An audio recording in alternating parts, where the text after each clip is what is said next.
Welcome, alcohol-shilling men of adventure, to Geek Salad's Retro Movie Review from the Geek Salad Podcast. I'm Dwayne "The Rock" Johnson.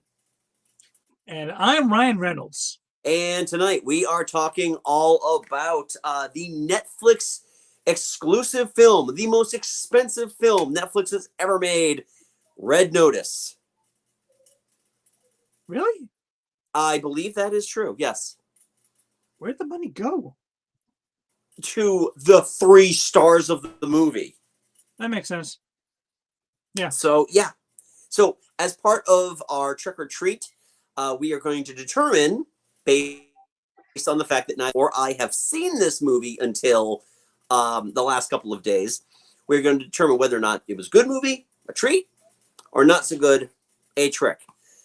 So there was another thing. Last night we did our regular podcast edition, and Mike was so kind to gift me a bottle of Aviation American Gin, which, yes, according to Identity, is he's the one who is responsible for this. Yeah. Yes. And it makes an appearance in the Red Notice movie too. So. Yes, exactly. Which is a really interesting thing because both Ryan Reynolds and Dwayne Johnson have their own signature alcohol. Dwayne Johnson has a tequila, which I haven't tried it in its purest sense, but I did order a margarita at Applebee's that included it. So you're admitting you went to an Applebee's? I love Applebee's. Out of the big 3, Applebee's, Chili's, and TGI Fridays, I so prefer Applebee's over the other 2. I don't know. The appetizers at TGI Fridays are to die for. Yeah, I know, but if I want a big plate of sloppy nachos, it's the only place I can get a big plate of sloppy nachos. Yeah, I'm not a big fan of nachos, so. I love nachos. So, I've left the seal on here because I wanted this to be a genuine and organic experience. So normally, I take my gin with tonic. You know me, I'm a huge Vesper Martini fan. So I love the martinis. I came here at the right time talking about Applebee's. So you came for Dwayne "The Rock" Johnson, Ryan Reynolds, and Gal Gadot, and you got Applebee's. Yeah. Exactly. Which is essentially what this movie really turns out to be. It's like the Applebee's of action films. All right. So I'm going to do a slow shot, though. I'm not going to get myself sloppy here because I do have to work in the morning. And secondly, I don't want to dilute this with anything. I want to get a pure idea of what the taste of this gin is before we do that. So let's get a nice pour in here. Let's get honestly, it looks like an old like Western canteen. It's just like the bottle itself. It's a really classy. No, I'm not chugging this, you sadist. So it is nice. It's clear. It is so clear, actually, that when I went to Hannaford and bought it, I put it on the conveyor belt thing, and the conveyor belt just kept going because the laser just passed right through it. Excellent. Yeah. You bought liquor at Hannaford? Yeah. I thought they just didn't want buy weird beer and wine, but okay. Nope. Cool. They got a pretty good selection, actually. All right, so Sláinte. All right.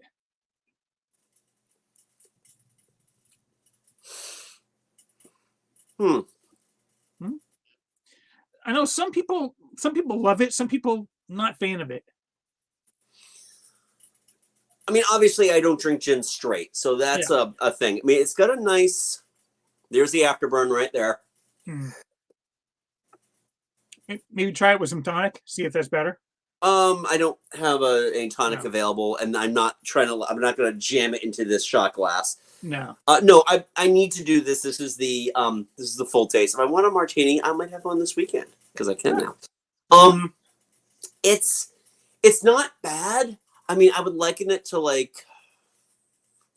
maybe not a Bombay Sapphire, but this is about what I'm used to because I usually, if I'm not drinking Hendrick's, which is unbelievably good and smooth, this is akin to a Gordon's, which is usually what I do for my martinis in the first place. That is the Bond pick. It's like Gordon's. It's not bad. Yeah, make a Bond It's martini not with that. rot gut. It's not rot gut. I'll tell you that. Good. Yeah, Oh, make I'm a gonna Bond sip martini with this. that, and have Ryan Reynolds as James Bond. Yeah.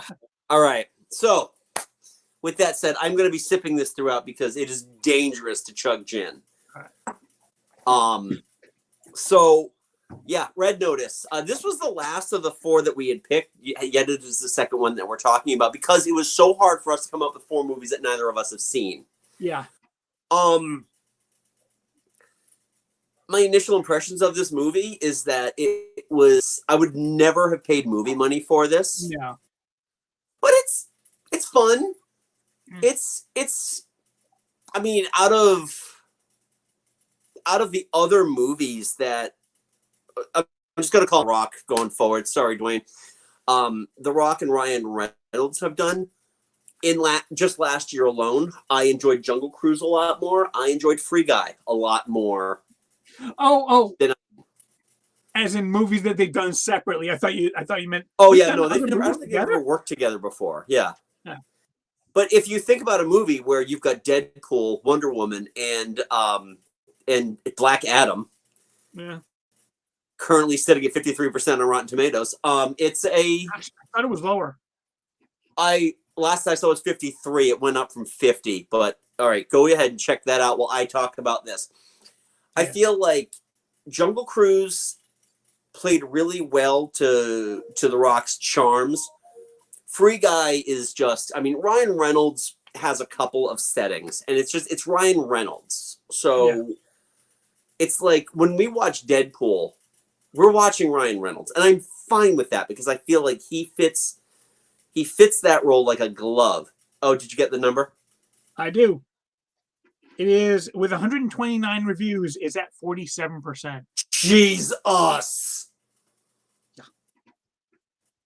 Wow. Yeah. So I feel like Free Guy and Jungle Cruise were better overall movies separately. This movie does not ask them to do any heavy lifting. No. This is all play to your strengths. Yeah. We're just going to play to those strengths. Yeah. Each of their characters is basically, for me, it was just a caricature of their biggest personalities put into a character. It wasn't. Yeah. There was no there was no depth to the characters. It was just what you see is what you get when you think of Ryan Reynolds. That's the character you get. Right. You think of The Rock. That's the character you get. Right, exactly. But the best part about it was it didn't feel like this was their worst performance, especially because Ryan Reynolds has been kicking around for close to 30 years now, but I remember very distinctly going to see The Mummy Returns, first off because I love the original Mummy, but secondly, I was thrilled to see one of my favorite wrestlers be on the big screen, and to watch him grow as an actor it's actually quite something. I can't believe. I mean, you could have never convinced me 20 years ago that Dwayne Johnson, who just go by Dwayne Johnson, was going to be the biggest star in the world. You could have never convinced me of that. Yeah. Hell, just go.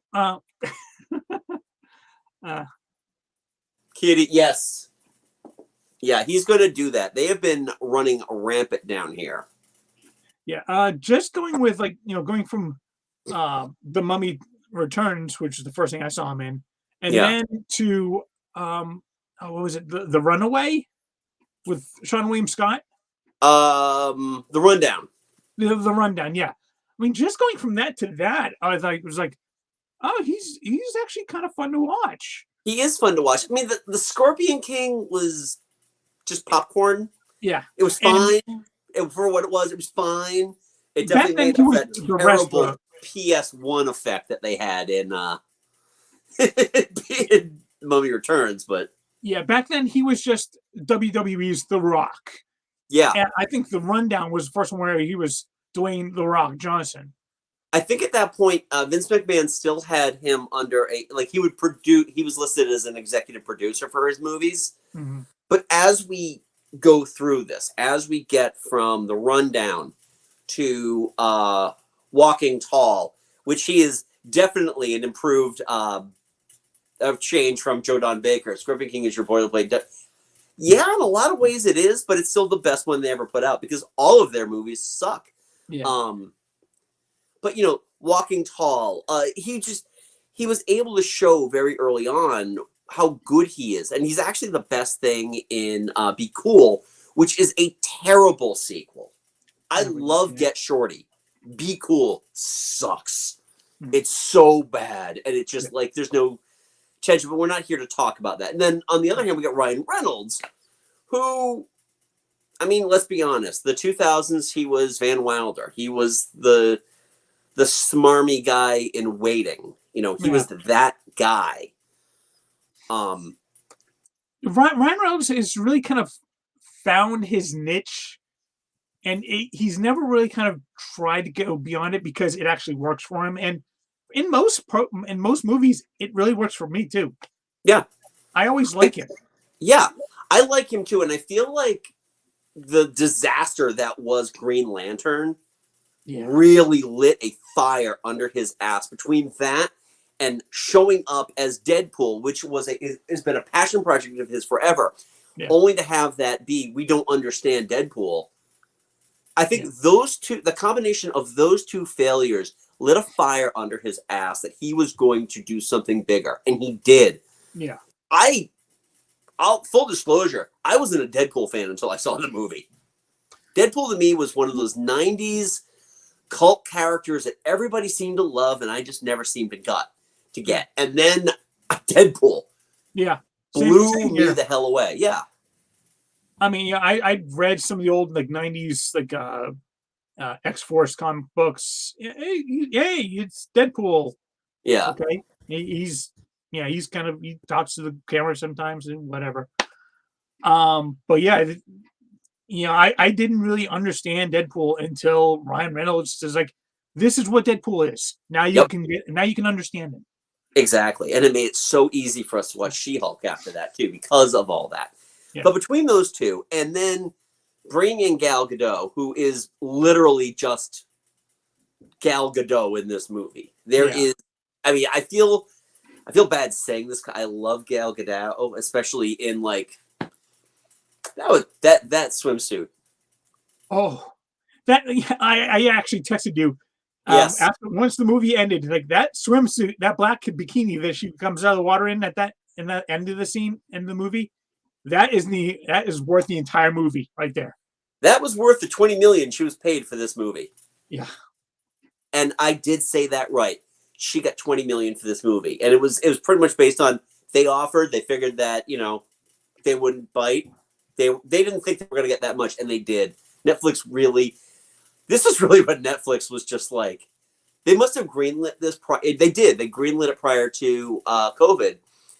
Had all this money built into it already. This is when they weren't saying no to anybody.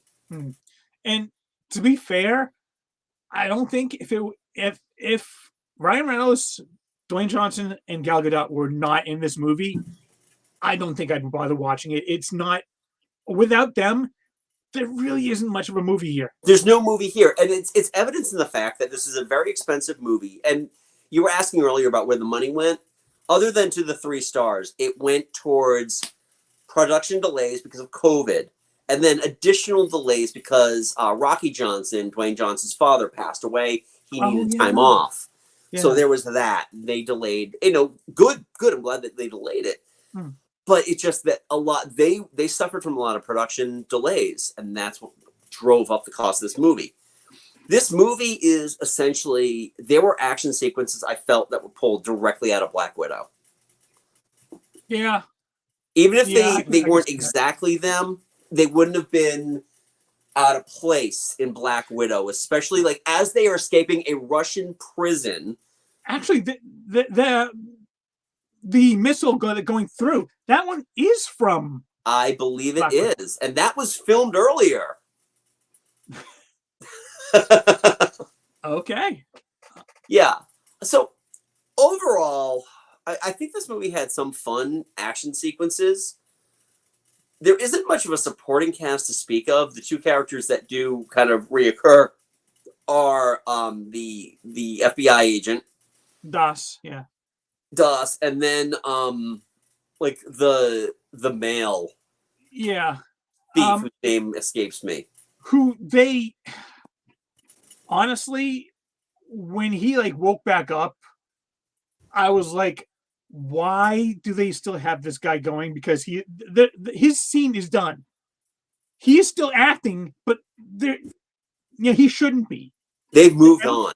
Yeah, everything. The movie had moved on, and he was still around. So like, just stop. He should have just died from poison, and that was it. Yeah, we didn't need him anymore. Yeah, it's interesting too because this was something I thought I was seeing this, and then IMDb confirmed it. There was not one on-screen death in this entire movie. Wow. Nobody dies in this movie. People are injured, but when people are like, no one is run over by a car, no one is blown up. I mean, even the Russian guards, as they were escaping, managed to dive out of the way of the missile explosions and stuff. And the Gatling gun. That's it. Yeah. It's and even at the end, like the car chase, like they when someone gets like thrown out of the car, he just rolls and. Yeah. I mean, I feel there were times when I was watching this movie where I felt like it was like one of the early Mission Impossible movies. Yeah. There are so many twists that happen in this movie. It's like, aha, yes, you thought I was a DEA agent. You know. What the twist? Seriously. And it's like, and they hit us with that final twist at the end. It's like, oh God, I'm numb. Yeah. I'm numb from this now. Honestly, that whole third act, when they started like going from like a heist movie to more of an Indiana Jones movie, I'm like, I don't get this tone shift, and I don't like it. It was definitely weird because I felt like, you know what it felt like? It felt like Uncharted. Not the movie, because I haven't seen the movie yet. God, we should have done that one. But the game. Yeah. It legitimately felt like that. Like they had to find a way into the thing, and then they had to find a way out of the thing. And then there's always the dudes with the never-ending stream of bullets. Yeah. How was it? I think it's Uncharted either 3 or 4, like where he starts and he kind of goes and mingles at a big old fancy party. Before that was 4. Cool. It was 4. Yeah. I just got the remastered version for my PS5, so. Ooh. Yeah. Nice. Actually, you got me Uncharted 4. I did, yes. I enjoyed it up to the point where I had to give up because it was infuriatingly tough. Because don't make a noise or 80 people will kill you. Yeah. I felt that way about the first one, actually. I got to one point where I kept getting killed. And I put it down for a while. I haven't played 2. I haven't played 3. I've only played 1 and 4. I loved, but once I got past that point and I kind of figured out how to do it, I fucking love the series. I love it. I really enjoy it too. I still haven't beaten 4, but I've gotten about halfway through. I beat 1 out of every 20 video games I start, so it's or I get to the end of 1 out of every 20 video games I start. But yeah, I don't know. There are things about this movie I can talk very, very positively about. Yeah. But I don't know if they have anything to do with the actual movie. I feel like the charm of Dwayne "The Rock" Johnson and Ryan Reynolds, it carries this movie. But you could have written anything and just told these two, just do your thing. Yeah. So, I mean, I guess, is it a trick for you or a treat? I'm going to go with a treat, but it's going to be kind of like a minor league treat. Like a, oh, hey, there's a Zagnut bar in my trick-or-treat bag. All right. Well, I'll like, because for the Addams Family, that was my Necco wafers. That was your Necco wafer, yeah. My least favorite treat, but still kind of a treat. This one was for me Skittles. Okay. Because I'm not familiar with your thoughts on Skittles. well, because it's like, hey, grape. I really like grape. Ooh, that's a really sweet grape. Hey, strawberries. I really like those strawberries. That's really sweet strawberries. I get to the end, I'm like, it was good, but it's so sweet. I don't know if I'd wanted to have it again. Of course, the next day I'd be like, hey, Skittles. I love Yeah. Skittles. Yeah, It's so like it's candy like, corn for me. I will profess, and I said this last night. I yeah. profess to the hills that I do not like candy corn, but you put a bowl of it in front of me, it's gone. It's Oh, dust. yeah. When I went out to Disneyland with Jonna, we did the Oogie Boogie Bash, and we Yeah. did um, hold on. But the Zagnut bar has a razor blade in it. No. It's got the poison, Cusco's poison, the poison for Cusco, the poison meant to kill Cusco. That's what's in there. Poison. Cusco's poison. That poison. But yeah, out at the Oogie Boogie Bash, we did all the trick or treating, and I had so many little bags of Skittles. Yeah. And I eat one. I'm like, no, I ate it and it was sweet. I don't know if I'd want to eat it again next day. Skittles. There you go. Exactly. You've got that Skittles amnesia. Yeah, I went through all of the Skittles bags in about like 2 weeks. I'm like, oh, I don't know, whatever. I love Skittles, but I have been told by my dentist do not eat a lot of them. And not just because, yeah, they're candy and you shouldn't eat a lot of them. If you leave them in your mouth long enough, they actually build up an acid, because you've had that happen. You get like that acid mixed with your saliva that will actually burn down your enamel. Yeah. See, Geek Salad, kids, it's not just movie reviews and general nerdity. We give you health and health tips, health and beauty tips too. Cheers. So yeah, So I think we both consider it a treat, but not really a treat we'd want to have any on a regular basis. This was, like I said, I wouldn't have subscribed to Netflix specifically because this movie was an exclusive on Netflix. I wouldn't have got paid movie money to see this movie. But I would feel that if I watched more Netflix for more than just, realistically, just for the reruns of TV and older movies, I would feel like I would get some value out of this. If I was all about their original programming and watching this, I'd be like, oh, it's fine. Yeah. It's exactly what it is. It's fine. There's nothing wrong with this movie. I will poke holes through it like you wouldn't believe. But it's it is what it is. It's fine. Thank you for recommending it. Thank you for throwing a name out there and saying we should both watch it. That's Netflix. Come for the Jurassic World Camp Cretaceous. Stay for Red Notice. Yeah. Come for the docu-series. Yeah. But yeah, it is what it is. So not one I'd really go back to watch right away. I'm not going back to watch this. Maybe in a couple of years, it's. I don't even know if I'd go that far, Mike. I think it was a one and done for me. Yeah. But it wasn't. It didn't leave a bad taste in my mouth. It just, you know what? It was. That's the thing. It was. Yeah. It was less than the sum of its parts, but I really like the parts. I like the parts too, and again because they were the leads were not asked to do anything more than just please be yourselves or be your on-screen selves. I was fine with that. I'm glad they didn't stretch. This movie didn't deserve their 110%. Not by any margin. Yeah. And I still feel like Gal Gadot's body of work is too limited right now for me to really say that she was just doing the Gal Gadot. I mean, I for the most part, everything I've seen her in, I generally like her, except for the third act of Wonder Woman 84. That wasn't her fault. No, I'm not blaming her for that. I'm not blaming her for having that boy's face in either of the Justice Leagues. Yeah. And she was actually quite good in Death on the Nile. If you haven't seen that yet, I would recommend. That one, that's one I do want to check out. She is so good. Those movies, the Poirot, the Branagh Poirot movies are excellent. And that's why I can't wait. You need to watch Knives Out. Yeah, we talked about that one, but I'd seen that one, you hadn't. So, Mm. and I think it was only because I wanted to watch. I wanted a really good excuse to watch Glass Onion when that comes up. But that doesn't come out till like later next month. Yeah.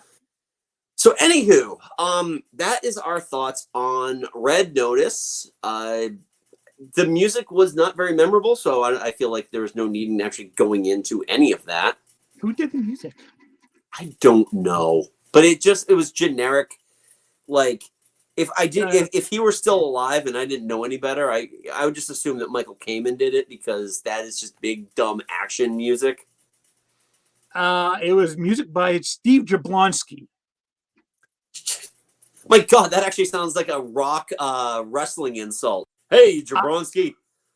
I could have sworn that was the guy from Groundhog Day, Ned Ryerson. Stephen Tobolowsky. Yeah, Well, I just realized Scarlett and I just recently watched Spaceballs. I didn't realize that. oh yeah, he was in Spaceballs. Yep. Stephen Tobolowsky, not Stephen Jablonsky. You've captured their stunt doubles. Yep. Okay, so here is Jablonsky's body of work. He did Transformers, Desperate Housewives, Deepwater Horizon, The Island. Oh, this actually ties into next week, as well as with Dwayne "The Rock" Johnson. He did the music for our next week Trick or Treat review, DC League of Super Pets. Oh, what a great tie-in! Let's hope it did a better job then. Well, it just wasn't bad. It wasn't memorable. Yeah, I mean, usually you remember a bad score because it stands out because it distracts you from the movie. Junkie XL's Justice League score for Zack Snyder's Justice League is awful. Well, it's awful. It doesn't fit any scene that it's in. No. So, anywho, yeah, next week we are talking the DC League of Super Pets, also starring Dwayne Johnson. Yes.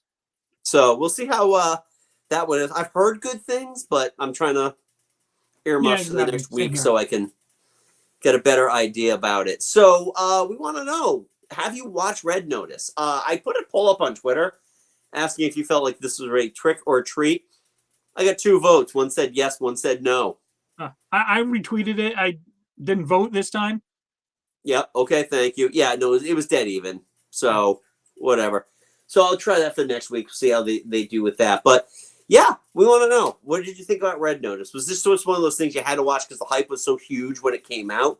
You watch it, you're doing it because you're a Ryan Reynolds fan, you're a Dwayne Johnson fan, you're a Gal Gadot fan, you're a fan of adventure, you just need something else to watch. Or you have a podcast and you have to watch every movie that comes out. That's up to you.